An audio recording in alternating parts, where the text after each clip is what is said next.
Hello students, I hope आप सब बहुत अच्छे होंगे और आपकी यूपीएससी सीएससी 2026 की तैयारी जो है बहुत बढ़िया चल रही होगी। जैसे कि हमने लास्ट वीडियो में political science and international relation को एज एन ऑप्शनल सब्जेक्ट क्यों चूज करना चाहिए उसके बारे में डिस्कस किया था। मैंने आपके साथ कुछ रीजंस डिस्कस किए थे कि क्यों पीएसआईआर एक बेटर ऑप्शन हो सकता है, आप बोल सकते हो, आपके लिए जो आपने चूज करना होता है और ये आपको अच्छे खासे नंबर्स जो है वो गेन करके दे सकता है और किस तरीके से जर्नल स्टडीज के पेपर के साथ इसका अलाइनमेंट हमें देखने को मिलता है। वो सारे एस्पेक्ट्स को हमने लास्ट वीडियो के अंदर डिस्कस किया था। अगर आपने उस वीडियो को नहीं देखा है तो डिस्क्रिप्शन में आपको लिंक मिल जाएगा। जो भी स्टूडेंट पीएसआईआर को एज एन ऑप्शनल सोच रहा है उसको उस वीडियो को जरूर देखना चाहिए। आज की हमारी इस वीडियो में आगे बढ़ते हुए एक स्ट्रेटजी को हम स्टार्ट करने जा रहे हैं। ये स्ट्रेटजी खास तौर पे 2026 और 2027 का जो यूपीएससी का पेपर टारगेट कर रहे हैं या फिर आफ्टर दैट उन सब के लिए ही काफी ज्यादा इंपॉर्टेंट होने वाली है। जब भी आप पीएसआईआर की स्ट्रेटजी की बात करते हो तो उसमें सबसे बेसिक, सबसे कोर पॉइंट जो आपके पास आता है that is previous year papers का एनालिसिस एंड उन प्रीवियस ईयर पेपर्स को देखना कि टॉपिक वाइज कौन कौन से क्वेश्चंस हमारे पास पूछे गए हैं। सो आज की वीडियो के हमारे दो ऑब्जेक्टिव्स रहने वाले हैं। एक तो हम सिलेबस को डिस्कस करेंगे और साथ ही साथ सिलेबस के किस टॉपिक से कौन सा क्वेश्चन कौन से ईयर में पूछा गया है उसको डिस्कस करेंगे, जिससे हमें यह भी समझ आ जाएगा कि हमारे सिलेबस में जो दिया गया है वहां से एज इट इज क्वेश्चंस आ रहे हैं कि नहीं आ रहे हैं, जो कि मैंने लास्ट वीडियो में भी आपके साथ डिस्कस किया था कि भाई एज इट इज क्वेश्चंस आपको देखने को मिलते हैं और तुम्हें यह भी क्लियर हो जाएगा कि सिलेबस में दिया गया कौन सा पोर्शन कौन सा टॉपिक ज्यादा इंपॉर्टेंट है आपके लिए, क्योंकि जहां पे बार बार क्वेश्चंस आएंगे जिस टॉपिक के ऊपर ऑटोमेटिकली आपको समझ आ जाना चाहिए कि that topic is most important for you. फिर हमारे पास टॉपिक्स दिए होते हैं, जैसे फॉर एग्जांपल लिबर्टी के बारे में लिख दिया है, इक्वालिटी के बारे में लिख दिया है, उसमें खास तौर पे कौन से एरियाज पे हमने फोकस करना है within equality, within justice, within liberty. So वो भी हमें प्रीवियस ईयर क्वेश्चंस को देख के ही समझ आता है। सो आज की वीडियो में हम पिछले 5 साल मतलब 2019 से लेकर 2024 तक यूपीएससी ने पीएसआईआर के जो सवाल पूछे हैं उनको हम एनालाइज करने वाले हैं, डिस्कस करने वाले हैं। राइट, मैं आंसर्स डिस्कस नहीं करने जा रहा हूं, मैं ये डिस्कस करने जा रहा हूं कि कौन से सवाल पूछे गए और कौन से टॉपिक से कितने सवाल पूछे गए हैं। राइट, सो आज की क्लास को स्टार्ट करने से पहले एक important information, Nimbus academy Chandigarh from 20 July 2025 PSIR का एक नया बैच लॉन्च करने जा रहा है for UPSC and state civil services as well. So अगर आप उस बैच को ज्वाइन करना चाहते हो सो आप अपनी सीट्स को बुक कर सकते हो by contacting on these numbers. और ये जो बैच है ये आपका ऑनलाइन एंड ऑफलाइन दोनों ही मोड्स में अवेलेबल रहेगा।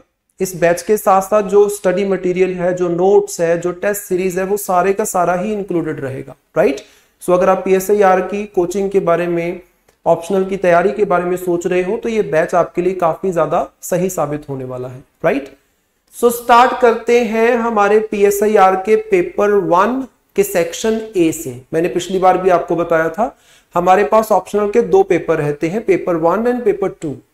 पेपर 1 के फर्दर 2 सेक्शंस हैं, section A and section B. आज की वीडियो में हम खास तौर पे सेक्शन ए को डिस्कस करने वाले हैं कि सेक्शन ए में हमारे पास सिलेबस क्या है। राइट, पॉइंट टू पॉइंट हम डिस्कस करेंगे और उस सिलेबस से प्रीवियस ईयर में कौन कौन से क्वेश्चंस पूछे गए हैं, एज सिंपल एज दैट। जैसे यहां पे गौर करना, सबसे पहला पॉइंट जो हमारे सिलेबस में दिया गया है that is about the political theory. अब हमारे सिलेबस में लिखा है political theory meaning and approaches. अब इसको फर्दर मैंने 2 पार्ट्स में डिवाइड कर दिया है ये बताने के लिए कि कहां से कितने क्वेश्चंस पूछे गए हैं। First is about the meaning of political theory, मतलब about the political theory you can say. और सेकंड पार्ट जो मैंने बना दिया है that is only about the approaches of political theory. अब पॉलिटिकल थ्योरी के मीनिंग या उसके बारे की अगर हम बात करते हैं तो यहां पे देखो 2024 में हमारे पास एक क्वेश्चन पूछा गया है 20 मार्कर। क्या क्वेश्चन है? Elucidate the meanings inherited in the term political. Political शब्द के अंदर क्या क्या छुपा हुआ है ये आपने बताना है विद एप्रोप्रिएट इलस्ट्रेशन। सो मतलब पॉलिटिकल शब्द के अंदर क्या क्या चीजें छुपी हुई हैं आप बोल सकते हो, उसके बारे में सिंपल सा क्वेश्चन है। और आई थिंक जो भी स्टूडेंट पीएसआईआर को पढ़ेगा वो सबसे पहले इसी टर्म के ऊपर ही जाता है, सबसे पहले इसी का मीनिंग ढूंढता है, किसने क्या बोला है इसके मतलब में। फिर उसके बाद 2023 में भी इस वाले सेक्शन से एक क्वेश्चन आया था 10 marker, comment on the decline of political theory. What is decline of political theory, उसके बारे में आपने लिखना था। फिर 2019 के अंदर क्वेश्चन आया था, 24 में आया, 23 में आया, उससे पीछे 19 में क्वेश्चन आया था, बीच में कुछ साल मिसिंग है। Comment on the resurgence of political theory, यहां डिक्लाइन के बारे में पूछा है तो यहां पे रिसर्जेंस के बारे में पूछा है, और ऊपर पूछा है about the term political that relates to the political theory only, यहीं पे हम इसके बारे में पढ़ते हैं। पिछले 5 साल में कुछ करीब 3 बार इसके ऊपर क्वेश्चन पूछा गया, 2024 में, 23 में एंड 19 में। और ये मोस्ट बेसिक टॉपिक है, तो मैं आपको ये तो नहीं बोलने वाला कि भाई 5 सालों में 3 बार क्वेश्चन आया है तो ये बहुत इंपॉर्टेंट है या बहुत कम इंपॉर्टेंट है। ये इंपॉर्टेंट हो या ना हो आपको पढ़ना ही पड़ेगा, क्योंकि यहां से एक्चुअली हमारा पॉलिटिकल साइंस इंटरनेशनल रिलेशन एक तरीके से स्टार्ट हो रहा है। This is the most basic, ये हर एक स्टूडेंट को पढ़ना ही पड़ेगा, राइट। क्वेश्चन आए चाहे ना आए, इसको पढ़े बिना तुम इस सब्जेक्ट को नहीं समझ पाओगे, क्योंकि दीज आर द बेसिक्स। अब इसी के साथ क्या था, मीनिंग था, और साथ में था अप्रोचेस। ये बड़ा इंपॉर्टेंट है इसको समझना, क्योंकि अप्रोचेस तो हमारे पास पॉलिटिकल साइंस की, पॉलिटिकल थ्योरी की बहुत सारी है। तुम इंस्टीट्यूशनल अप्रोच, हिस्टोरिकल अप्रोच की बात करते हो, बिहेवियरल अप्रोच की बात करते हो, राइट, पोस्ट बिहेवियरल अप्रोच की बात करते हो, देयर आर सो मेनी।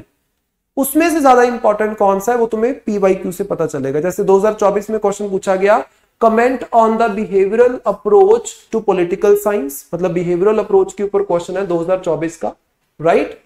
फिर 2023 में क्वेश्चन था नॉर्मेटिव अप्रोच के ऊपर, normative approach in political science, comment simple approach के बारे में पूछा जा रहा है 2023 में। फिर उसके बाद credo of relevance in the post behaviourism advocates the importance of action science analyse. Again question तो ये बिहेवियरल अप्रोच के साथ ही रिलेटेड है, बट खास तौर पे पोस्ट बिहेवियरलिज्म वाली जो अप्रोच है उसके साथ रिलेटेड है, जो मेजरली बात करता है कि जो भी चेंजेस आप अपनी अप्रोच में करोगे वो समाज के साथ, सोसाइटी के साथ किस तरीके से रेलेवेंट है। कंटेम्परेरी टाइम पीरियड में ज्यादा इनका फोकस रहता है। 2023 में इसके ऊपर क्वेश्चन था। 2023 में अगर आप देखोगे तो 2 क्वेश्चन इस वाले सेक्शन से पूछे गए हैं, 24 में 1 था। 2022 में अगर आप देखो, write on systematic approach, systematic approach के ऊपर क्वेश्चन है। Then examine the importance of behavioural approach in political theory, what led to its decline, 2021 में क्वेश्चन पूछा गया है। फिर discuss the significance of normative approach to political theory, 2020 में सवाल पूछा गया, 2019 में कोई क्वेश्चन नहीं था। सो यहां से मुझे समझ आया कि एक तो जो आपकी बिहेवियरल अप्रोच है ये हमारे लिए बड़ी इंपॉर्टेंट होगी, एक आपकी जो नॉर्मेटिव अप्रोच है ये हमारे लिए इंपॉर्टेंट हो जाती है क्योंकि इसके ऊपर भी रिपीट हुआ है क्वेश्चन।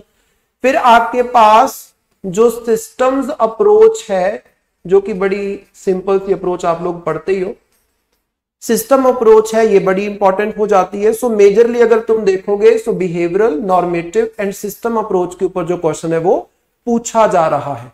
सो मतलब यहां से हमें ये समझ आया कि जो अप्रोचेस पढ़नी है उसमें खास तौर पे बिहेवियरल, नॉर्मेटिव एंड सिस्टम के ऊपर फोकस करो। बिहेवियरल जब पढ़ोगे तो ऑटोमेटिकली पोस्ट बिहेवियरलिज्म जो है ये तो आपको पढ़ना ही पड़ेगा। सो यहां से हमें ये एनालिसिस से पता चलता है कि किस टॉपिक में क्या चीजें इंपॉर्टेंट है।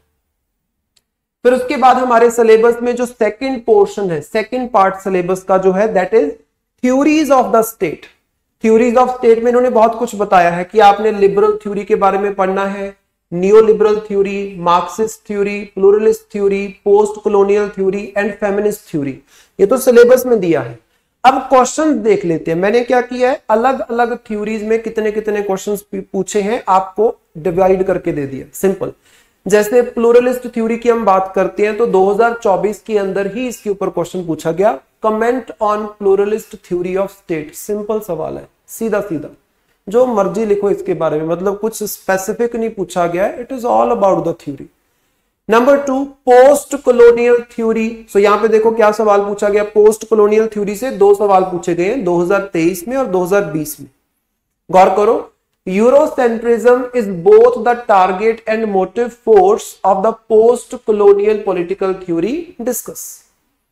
2020 में क्वेश्चन है, comment on the post colonial theory of state. तो सिंपल सिंपल क्वेश्चन पूछे जा रहे हैं थ्योरी के ऊपर, कोई भी कंप्लेक्स क्वेश्चन नहीं। आई थिंक जो थ्योरीज को पढ़ेगा या फिर जो पढ़ चुका है, क्योंकि ये वीडियो सिर्फ जो स्टार्ट कर रहे हैं प्रिपरेशन को उनके लिए ही इंपॉर्टेंट नहीं है, जो कर भी चुके हैं उनके लिए भी इंपॉर्टेंट है, क्योंकि ऐसा एनालिसिस मोस्टली स्टूडेंट्स मिस कर देते हैं। तीसरा लिबरल थ्योरी हमें बोली जा रही थी। यहाँ पे लिबरल थ्योरी में देखो 2022 में एक सवाल पूछा गया था, examine the liberal theory of state in the contemporary politics. फिर उसके बाद फेमिनिस्ट थ्योरी के ऊपर एक ही क्वेश्चन आज तक आया है 2021 में, comment on the feminist critic of state. It is not about the feminist theory but feminist critic of state के ऊपर सवाल पूछा गया है। सो मतलब जब आप थ्योरीज की बात करते हो, और मेजरली ये चार आपके पास हैं, pluralist, post colonial, liberal and feminist. यहां पे भी अगर आप देखोगे नियो लिबरल के ऊपर भी है, मार्क्सिस्ट के ऊपर भी आप बोल सकते हो, वो हम अगली स्लाइड में बात करेंगे। यहां से ये कुछ सवाल जो है वो पूछे गए, आप बोल सकते हो। फिर उसके बाद हमारे पास नेक्स्ट जो है थर्ड टॉपिक सिलेबस में आता है, दैट इज जस्टिस। अब ये तो बड़ा ही इंपॉर्टेंट है। जस्टिस के ऊपर ऑलमोस्ट हर साल की तरह ही सवाल पूछे गए हैं, तो काफी इंपॉर्टेंट है। जस्टिस में पढ़ना क्या है, conceptions of justice with special reference to Rawls theory of justice. उन्होंने बोला है, मतलब सीधे तौर पे लिखा है कि Rawls theory of justice is most important and its communitarian critics, और उसके जो क्रिटिक्स हैं उसके बारे में भी आपने पढ़ना है। सो यहां पे देखो 2023 में आपके पास क्वेश्चन है, 2022 में आपके पास 2 क्वेश्चन है, 2021 में एक क्वेश्चन पूछा गया, 2020 में पूछा गया, 2019 में पूछा गया, एक्सेप्ट फॉर 2024। उससे पीछे अगर आप देखोगे आपको लगातार इस जो जस्टिस वाला हमारा पॉइंट है सिलेबस का, सेक्शन ए ऑफ पेपर 1, वहां से सवाल देखने को मिलेंगे। और उन्होंने बोला था कि रॉल्स की थ्योरी ऑफ जस्टिस के ऊपर आपने फोकस करना है, तो यहां पे क्वेश्चंस देख लो। Rawls idea of liberal self is too individualistic, explain in this context the communitarian critique of Rawls theory of justice. As it is अगर आप देखोगे तो यहां से सवाल बना दिए, जो सिलेबस में लिखा था उसी को क्वेश्चन की फॉर्म में यहां पे प्रेजेंट कर दिया है ना। Number 2, Dr. B.R. Ambedkar's idea of social justice leads to egalitarian justice as compared to Rawls' justice as fairness, which aims at the notion of pure procedural justice. Comment. So comparison है एक तरीके से अंबेडकर का justice का concept and Rawls का justice का concept. फिर उसके बाद एक और सवाल था 2022 के अंदर ही, examine the entitlement theory of justice. ये सब जब हम रॉल्स की थ्योरी पढ़ते हैं तो उसमें बेसिक ये सारी चीजें ही हमारी कवर की जाती हैं, हर एक चीज को आसपास लगते हैं, हर एक टॉपिक को हम कवर कर लेते हैं। कुछ ऐसा नहीं है जो अटपटा हो, मतलब जो कवर ना किया जा पा रहा हो। फिर उसके बाद how has Rawls enriched the idea of justice in liberalism. Liberalism के अंदर ये आइडिया किस तरीके से आपको देखने को मिलेगा। देन उसके बाद make a comparative assessment of Greek perspective of justice with the Rawlsian concept of justice. Rawlsian concept and Greek concept की जब हम बात करते हैं तो एक तरीके से कंपैरेटिव एनालिसिस करने के बारे में वो बोल रहे हैं। Then examine communitarian perspective on justice. अब देखो कम्युनिटेरियन क्रिटिक अगर आप जान रहे हो तो ऑटोमेटिकली उनका पर्सपेक्टिव तो आप पढ़ोगे तो उसके ऊपर सिंपल सवाल पूछा गया। So this area is very much important. जो लिखा है सिलेबस में उससे बाहर कोई भी क्वेश्चन नहीं है। सो सिलेबस में जो की टर्म्स हैं उसके ऊपर आपने फोकस करना है, राइट।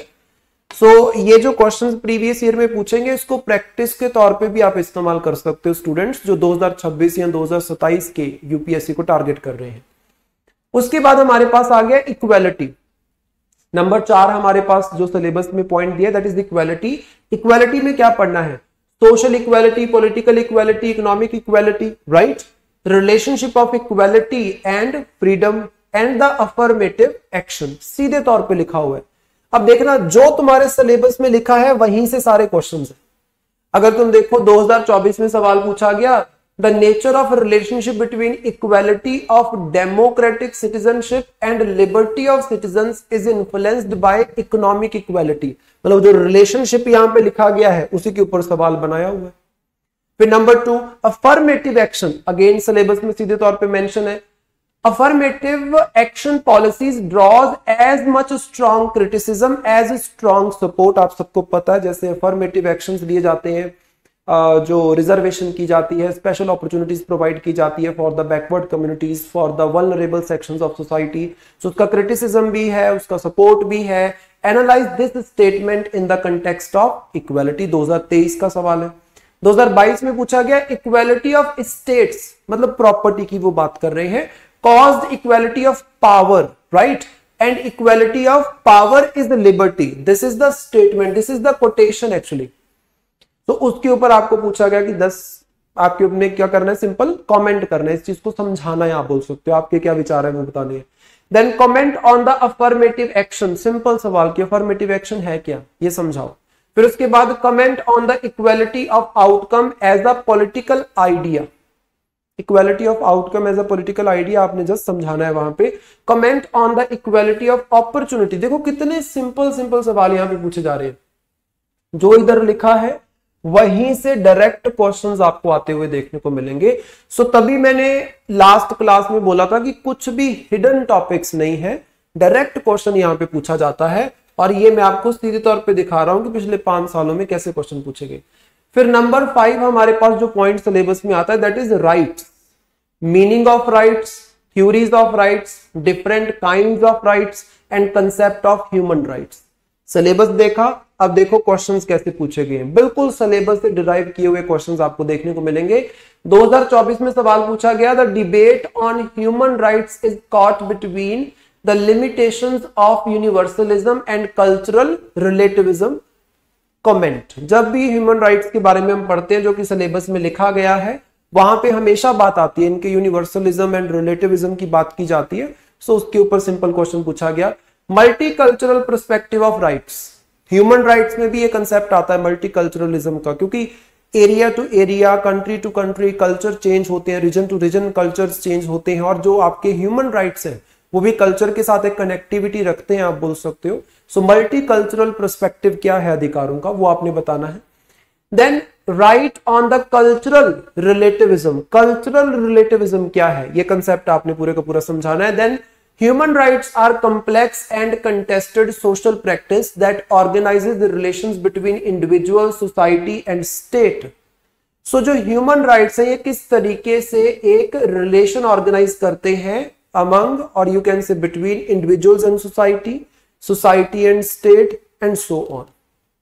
फिर उसके बाद 2021 में एक सवाल है, Can there be universal conception of human rights? Give your argument. क्या universal conception हो सकता है human rights का, एक जैसे human rights all around the world? Is it possible? If yes, if no, you have to comment. You have to argue in the favor, against.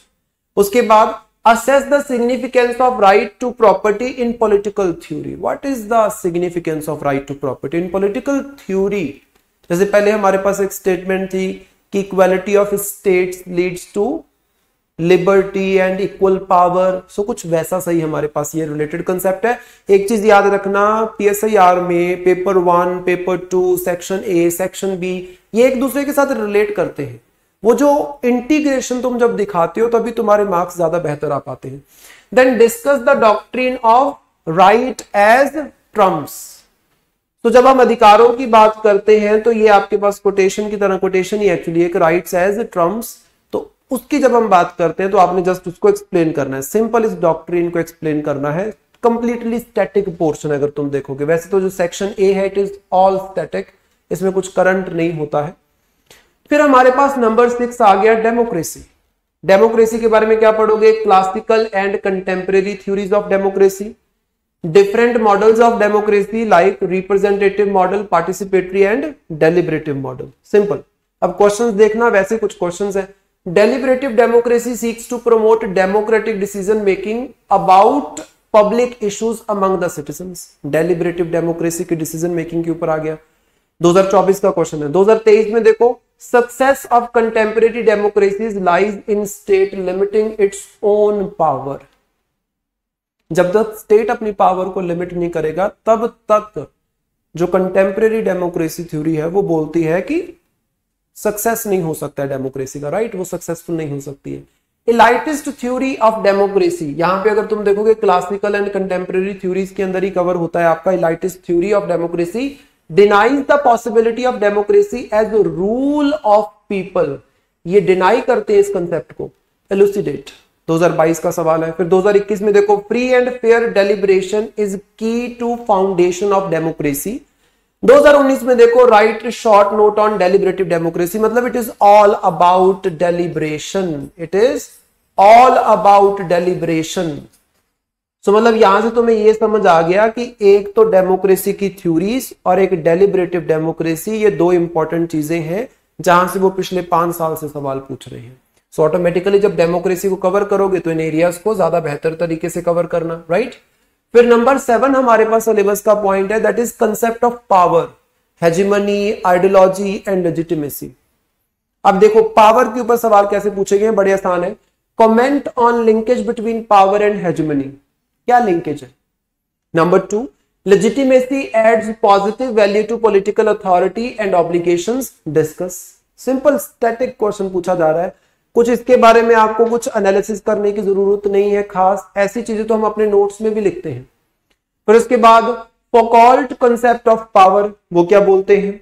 Then write on the basis of power, मतलब what are the base, किस basis के ऊपर power कोई बंदा gain करता है, उसके बारे में सिंपल सवाल पूछा जा रहा है।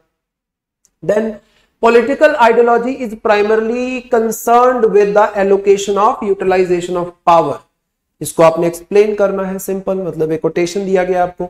Comment on the tools of legitimacy of the state, legitimating of the state, और you can say legitimacy of the state. What are the tools that provides the legitimacy to the state, that state can hold the power, state can utilize the power, state can exercise the power, and in state who will or which institution is going to exercise the power, all those tools, those provide the legitimacy to the state. उसके बाद हमारे पास number 8 है political ideologies, जिसमें कुछ ideologies आपको लिख के दी गई हैं कि लिबरलिज्म है, सोशलिज्म है, मार्क्सिज्म है, फैशिज्म है, देन गांधीज्म है एंड फेमिनिज्म है। अब फेमिनिज्म पहले भी हमारे पास था लेकिन वो फेमिनिस्ट थ्योरी थी, आप बोल सकते हो। लिबरलिज्म के ऊपर देखो 2024 में सवाल है, 2022 में सवाल है, 2020 में है, 2019 में है। तो एक्सेप्ट फॉर 2021 एंड 2023, अदरवाइज आपको यहाँ पे क्वेश्चंस जो है वो देखने को मिलेंगे। अब गौर करना, 2024 में क्वेश्चन पूछा गया comment on the decline of liberalism. अभी कंटेम्परेरी वर्ल्ड एक्चुअली यही है, तभी ये सवाल पूछा गया। Factors like community, culture, nation weaken the hegemony of neo liberalism today, discuss. कैसे ये वीक करते हैं इस चीज को। Comment on the liberalism as a revolutionary idea, is it a revolutionary idea? If yes, automatically they are saying कि है, आपने कमेंट करना है उसको, उस चीज को जस्टिफाई करना है। Then compare negative and positive concept of liberty, I think this is too easy question, बहुत ही आसान क्वेश्चन है। फिर उसके बाद मार्क्सिज्म के ऊपर देखो क्या क्या सवाल है, अलग अलग आपके पास आइडियोलॉजीज है ना, पहले हमने लिबरलिज्म कर लिया, दूसरा मार्क्सिज्म देखते हैं। Marxism is the political theory of action demanding strict compliance with its core principles. Comment. Simple. Number 2, write on the revolution of permanence. What is the revolution of permanence? इस concept को आपने समझाना है। What is the contemporary relevance of Marxism? क्या contemporary relevance है? तो मतलब Marxism के अंदर उसके basics अगर आपको पता है, और contemporary relevance तो आई थिंक हर एक ही आइडियोलॉजी की आपको पता होनी चाहिए, क्योंकि देखो यहां पे सवाल पूछ लिया ना, डिक्लाइन ऑफ लिबरलिज्म, तो कंटेम्परेरी रेलेवेंस जब पढ़ोगे तभी तो ये चीज आपको समझ आएगी, आप बोल सकते हो। तो मतलब 2024 में क्वेश्चन पूछा गया, 2022 में पूछा गया, 2019 के अंदर क्वेश्चन पूछा गया। सो ये जो लिबरलिज्म है, मार्क्सिज्म है, ये हमेशा ही इंपॉर्टेंट टॉपिक रहते हैं और इस तरीके के कुछ सवाल पिछले कुछ सालों में पूछे गए हैं। इसके बाद जो 3 बचे हुए हैं, फाशिज्म हो गया, फेमिनिज्म हो गया, end of ideology. End of ideology in fact मैंने कंसेप्ट यहाँ पे ऐड कर दिया, अदरवाइज यहाँ पे लिखा हुआ नहीं है, बट जब तुम पॉलिटिकल आइडियोलॉजीज के बारे में पढ़ रहे हो, ओरिजिन के बारे में पढ़ रहे हो, उसकी थोड़ी बहुत थ्योरीज के बारे में भी देख रहे हो, so automatically end of ideology concept भी तुम्हें पता होना चाहिए, जिसके ऊपर 2019 में सवाल पूछा गया था। 2019 में फेमिनिज्म के ऊपर भी एक क्वेश्चन आया था, distinguish between liberal feminism and radical feminism. अगर तुम गौर करो उसके बाद 4 साल हो गए, फेमिनिज्म के ऊपर कोई क्वेश्चन नहीं आया, इस चीज के ऊपर भी कोई क्वेश्चन नहीं आया। 2023 में फासिज्म के ऊपर एक क्वेश्चन था, displays the ambivalent stance towards parliamentary democracy. Fascism की जब आप बात करते हो तो जर्मनी, हिटलर, इन सब की बात करते हैं, इतना तो आई थिंक बेसिक्स आपको पता ही होते हैं। सो काफी सिंपल है, displays the ambivalent stance towards the parliamentary democracy. You have to explain this statement, right? So ये कुछ सवाल पूछे गए जब हम थ्योरीज की बात करते हैं, आइडियोलॉजीज की बात करते हैं। So इसमें लिबरलिज्म इंपॉर्टेंट है आपके लिए, मार्क्सिज्म काफी इंपॉर्टेंट है। अगर तुम गौर करोगे सोशलिज्म के ऊपर क्वेश्चन नहीं है, देन गांधीनिज्म के ऊपर क्वेश्चन नहीं है, एटलीस्ट पिछले 5 साल में तो नहीं है। सो पिछले 5 साल में मेजर फोकस जो रहा है वो लिबरलिज्म एंड मार्क्सिज्म रहा है। तो यहां से आप समझ सकते हो कि liberalism, marxism, this is most important for you as compare to other जो तुम्हारे पास 4 आइडियोलॉजीज दी गई हैं। तो इसको बहुत अच्छे से कर लेना। तो इसके ऊपर सवाल आगे भी पूछे जाने के चांसेस होते हैं।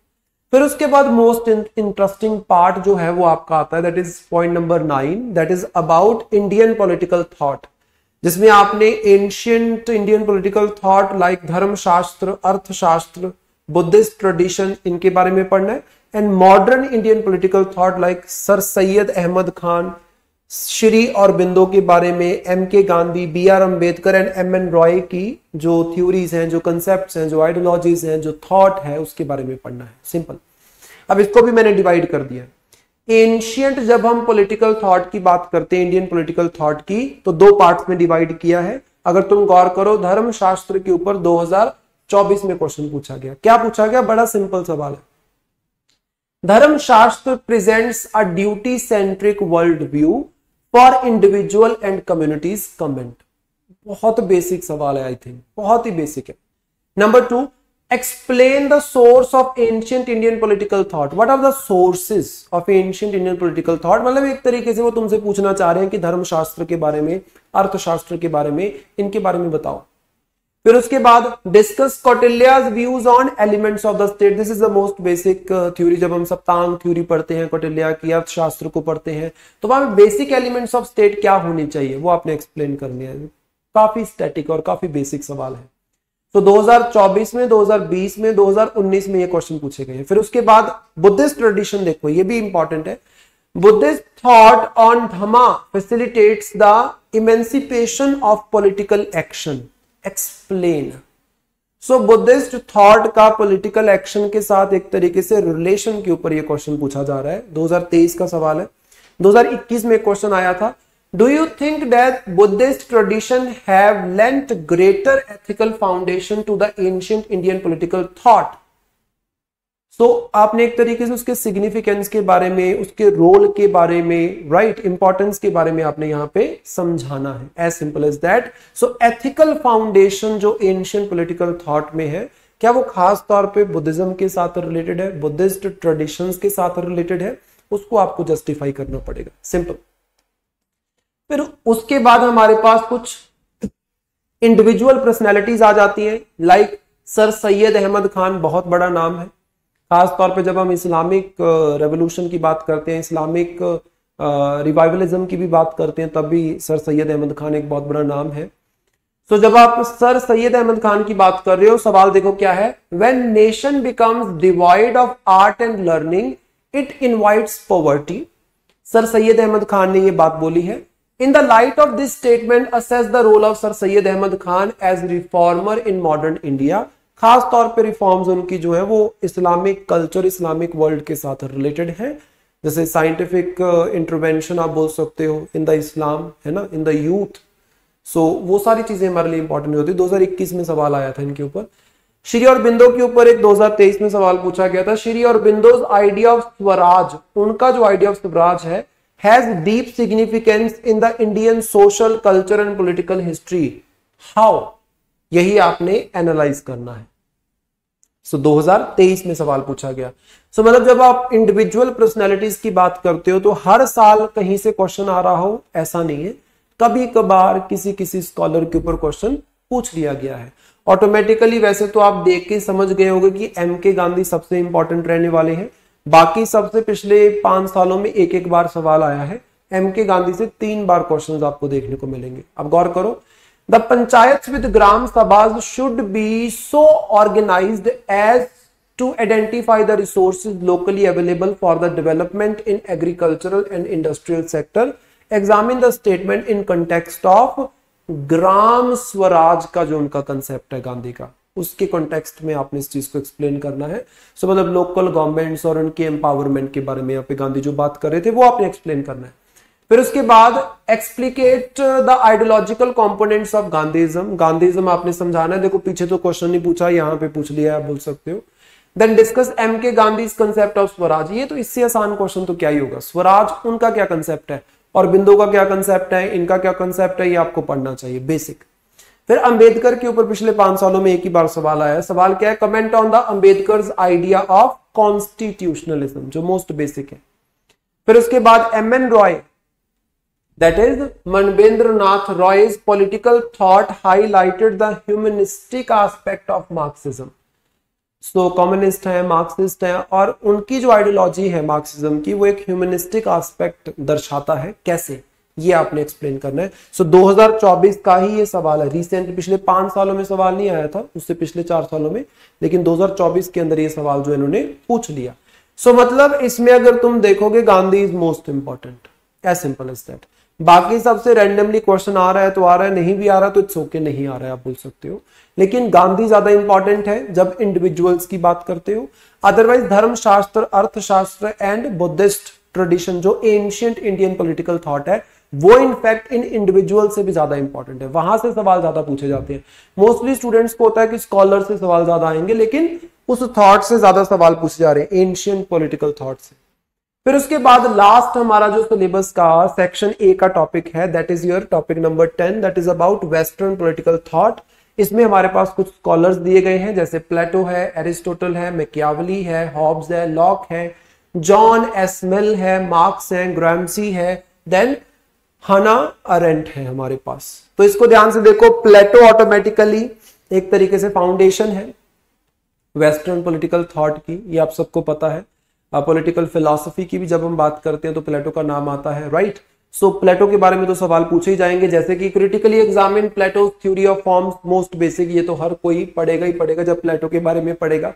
Then trace the evolution of western political thought from ancient to contemporary period. ये थोड़ा सा एनालिटिकल सवाल है, ये मेरा ये मानना है कि मोस्ट ऑफ द टाइम जो स्टूडेंट्स हैं वो जो प्लेटो के बारे में पढ़ते हैं तो इस तरीके की चीज बहुत कम पढ़ी जाती है। बट यस, ऐसा सवाल भी पूछा जाता है कि भाई एंशिएंट से लेके मॉडर्न कैसे वो चीज चेंज हुई, आप बोल सकते हो, है ना, क्या आपको चेंजेस देखने को मिलेंगे, एवोल्यूशन कैसे हुआ है वेस्टर्न पॉलिटिकल थॉट का। सो वो प्लेटो को आपको धीरे धीरे कंपेयर करना पड़ेगा मॉडर्न वेस्टर्न पॉलिटिकल थॉट के थिंकर्स के साथ। वो बोलते हैं ना कि प्लेटो को तुम मानो, है ना, प्लेटो को तुम ना मानो, लेकिन प्लेटो को तुम इग्नोर नहीं कर सकते। सो प्लेटो के साथ तुम या तो यस में हो या नो में हो, इग्नोर नहीं कर सकते। प्लेटो हमेशा आपको देखने को मिलेगा, हर एक थिंकर के जब आप थॉट को पढ़ोगे तो आपको यही देखने को मिलेगा, या तो वो सपोर्ट कर रहा है प्लेटो को या फिर वो क्रिटिसाइज कर रहा है, इग्नोर नहीं कर पा रहा। दैट इज वाई प्लेटो में ये सवाल आपको देखने को मिल रहा है। Then explain the Aristotle's critique of Plato's idealism. अब एरिस्टोटल प्लेटो के स्टूडेंट थे, बट स्टिल उनके सबसे बड़े क्रिटिक भी हैं, आप बोल सकते हो। तो प्लेटो का जो आइडियलिज्म है उसको किस तरीके से एरिस्टोटल ने क्रिटिसाइज किया है, आप बोल सकते हो, क्या उनके विचार है प्लेटो के आइडियलिज्म के ऊपर। सो उसके ऊपर क्वेश्चन पूछा गया। सो प्लेटो इज मोस्ट इंपॉर्टेंट, जितने भी स्कॉलर्स दिए उसमें से। एरिस्टोटल के ऊपर पिछले 5 सालों में एक बार सवाल आया, 2021 में, क्या है, explain Aristotelian view of politics. Politics, polity, political, ये सारे शब्द खासतौर पे एरिस्टोटल ने ही मशहूर किए हैं। To what extent do you think it has contributed to the development of modern day constitutional democracy? आपको पता है कि कॉन्स्टिट्यूशन के ऊपर, कॉन्स्टिट्यूशनल स्टडी के ऊपर एरिस्टोटल का बहुत बड़ा योगदान है। सो ऑटोमेटिकली इस चीज के ऊपर सवाल बनता है और बेसिक है। देन मैकियावेली के ऊपर एक सवाल पिछले 5 सालों में पूछा गया 2020 के अंदर, that is comment on the Machiavelli's secularism. What is Machiavelli's secularism? किस तरीके से वो द प्रिंस में भी एक्सप्लेन कर रहे थे सेक्युलरिज्म को, राजा का क्या नेचर होना चाहिए, राइट, कैसी पॉलिसी होनी चाहिए स्टेट की। सो उसके बारे में यहाँ पे सवाल जो है वो पूछा गया है।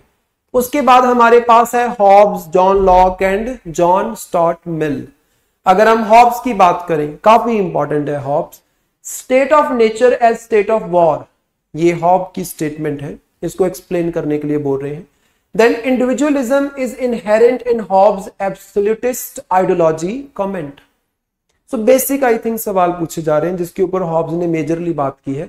जॉन लॉक की अगर हम बात करते हैं तो automatically comment on the locks view on revolution, revolution के ऊपर उनके क्या विचार हैं।